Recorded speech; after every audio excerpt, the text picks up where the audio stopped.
આમોદ તાલુકા પંચાયત ખાતે 11મી જુલાઈના રોજ સાંજના સમયે નિવૃત્ત તાલુકા વિકાસ અધિકારી તથા અધિક મદદનીશ ઇજનેરનો વિદાય સમારંભ યોજાયો, જેમાં મોટી સંખ્યામાં ગામના સરપંચો, આગેવાનો તેમજ ગ્રામ પંચાયતના તલાટીઓ ઉપરાંત તાલુકા પંચાયતના અધિકારીઓ ઉપસ્થિત રહ્યા હતા.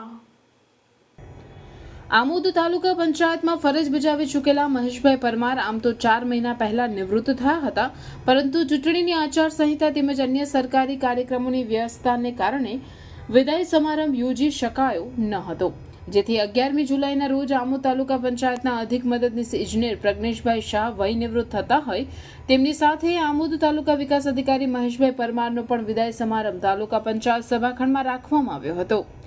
આમોદ તાલુકા વિકાસ અધિકારી ધ્રુવ પટેલે મહેશભાઈ પરમાર તથા પ્રજ્ઞેશભાઈ શાહને શ્રીફળ આપી, શાલ ઓઢાડી તેમજ પુષ્પગુચ્છ આપી સન્માન કર્યું હતું.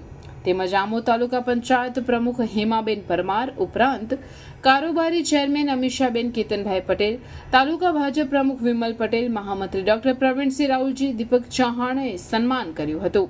હરેશ પટેલ, સદસ્ય સંજયસિંહ રાજ, તલાટી દેવેન્દ્રભાઈ રાણા, પટ્ટાવાળા સહિતના લોકોએ પુષ્પગુચ્છ તેમજ શાલ ઓઢાડી સન્માન કર્યું. તેમજ તાલુકા વિકાસ અધિકારી મહેશભાઈ પરમાર તેમજ મદદનીશ ઇજનેર પ્રજ્ઞેશભાઈ શાહને સ્મૃતિ ભેટ પણ આપવામાં આવી હતી. આ પ્રસંગે પ્રજ્ઞેશભાઈ શાહની આંખમાં આંસુ આવી જતા ભાવ વિભોર બન્યા હતા. વિદાય લેતા મહેશભાઈ પરમાર તથા પ્રજ્ઞેશભાઈ શાહે આમોદ તાલુકાના અધિકારીઓ સહિત સરપંચો, તલાટીઓ તેમજ ગામ લોકોનો પણ આભાર વ્યક્ત કર્યો હતો.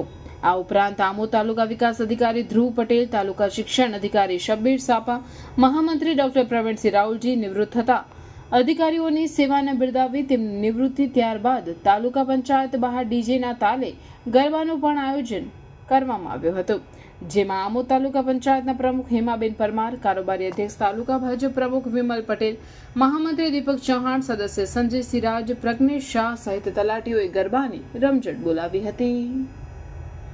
23/3/2024 સુધી મેં નોકરી કરી 4 માસ.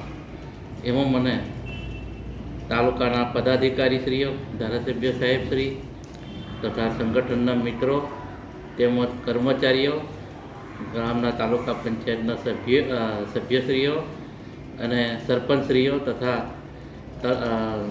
ગામના આગેવાનો તરફથી મને ખૂબ ખૂબ સહકાર મળ્યો અને 4 માસ નોકરી કરી પણ મને નોકરી જેવું લાગ્યું નહીં. ઘણો બધો પ્રજા તરફથી અને સંગઠન તરફથી પણ ઘણો સહકાર મળ્યો. એ બદલ હું આમોદ તાલુકાના તમામ પ્રજાજનોનો ઋણી રહીશ અને મને બદલી થઈ, મેં 4 માસ પછી પણ મને જે યાદ કર્યો ને એના માટે તો હું ખૂબ ખૂબ આભારી રહીશ આમોદ તાલુકાના સંગઠનનો તથા કર્મચારીઓ, પદાધિકારીઓનો.